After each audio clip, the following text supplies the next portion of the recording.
Hi అండి, అందరికీ నమస్కారం. బాగున్నారండి? మేము కూడా చాలా బాగున్నాము. ఈరోజైతే నేను సగ్గుబియ్యం కిచిడి అయితే చేస్తున్నానండి. అందుకోసం అయితే లావు సగ్గుబియ్యం ఉంటాయి కదా, అవైతే తీసుకున్నాను. ఒక హాఫ్ కప్ పైన అయితే తీసుకున్నానండి. సగ్గుబియ్యం, సన్న సగ్గుబియ్యం అయితే కిచిడికి బాగోవు, అందువల్ల లావు సగ్గుబియ్యమే తీసుకోవాలి. ఇవైతే ఒక 2 సార్లు అయితే వాష్ చేసుకుంటే సరిపోతుంది.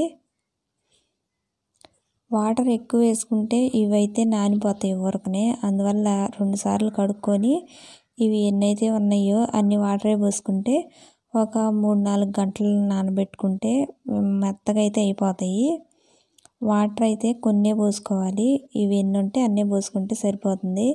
నేను ఇన్ని పోసుకొని ఒక 3 గంటల సేపు అయితే నానబెట్టాను. 3 గంటల తర్వాత చూడండి, ఇవి మొత్తం శుభ్రంగా నానిపోయినాయి. వాటర్ అయితే ఖచ్చితంగా సరిపోతాయండి, మెత్తగాను బాగుంటాయి.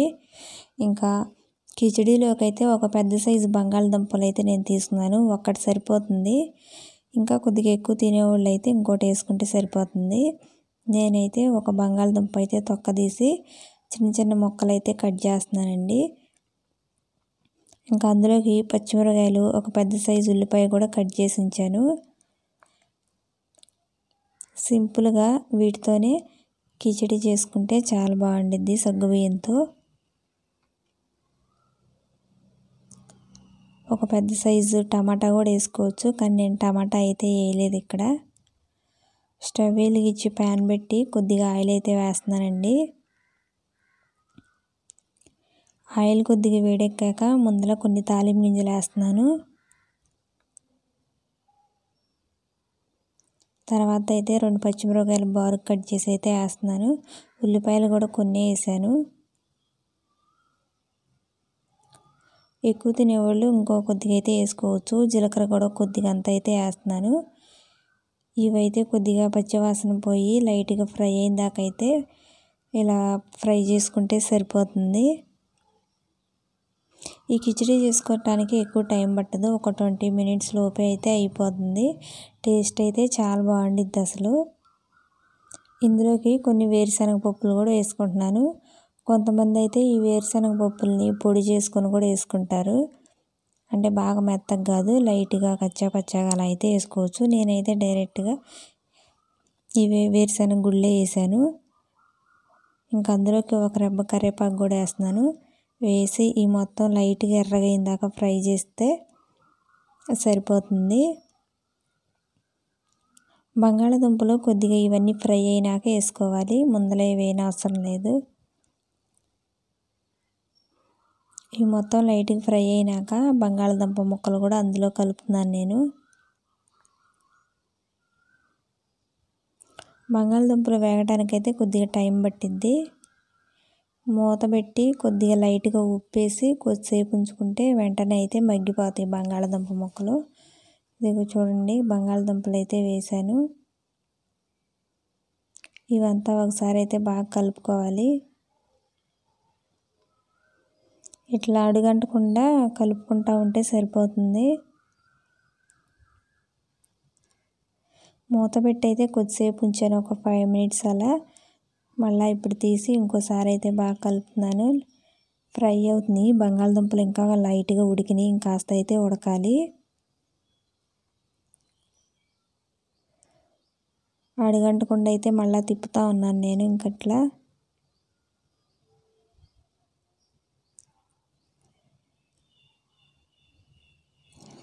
ఇంకా మళ్ళీ కొద్దిసేపు ఇట్లయితే ఫ్రై చేసుకోవాలి. కొద్దిసేపు ఫ్రై అయినాక నేను కాస్తంత సాల్ట్ వేస్తున్నాను. సాల్ట్ ఎక్కువ వేసుకోకూడదు, ఇందులో కొద్దిగా వేసుకోవాలి. కొద్దిగా వేసుకొని మళ్ళీ ఇంకోసారి అయితే బాగా కలుపుతున్నాను.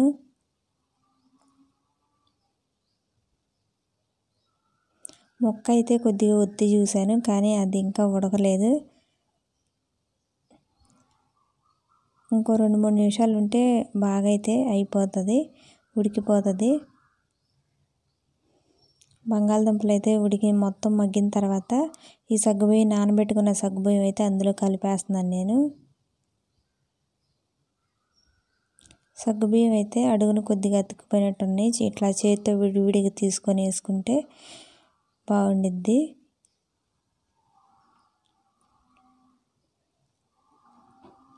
ఇట్లా నానబెట్టుకుని తక్కువ నీళ్ళు పోసుకుంటే శుద్ధ అవ్వకుండా ఉంటుంది.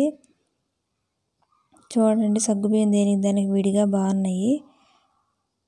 ఇంక ఇప్పుడు మొత్తం ఇంకోసారి అయితే కలుపుకోవాలి. సాల్ట్ కూడా నేను ఇందాక ఆల్రెడీ వేసాను కదా, కాస్త అంత అయితే సాల్ట్ వేస్తున్నాను. మళ్ళీ సాల్ట్ వేసి ఇది మొత్తం ఒకసారి కలుపుకోవాలి. నాకైతే ఆయిల్ కొద్దిగా తక్కువైనట్టు అనిపించింది. కాస్త అంత అయితే ఆయిల్ కలిపిన తర్వాత ఆయిల్ కలిపి ఇంకోసారి అయితే మళ్ళీ తిప్పేస్తున్నాను. చిటికెడు పసుపు కూడా వేసుకోవాలి. ఇందులో ఎక్కువ అవసరం లేదు, లైట్గా కొద్దిగా కలర్ కోసం అయితే పసుపు వేసుకోవచ్చు.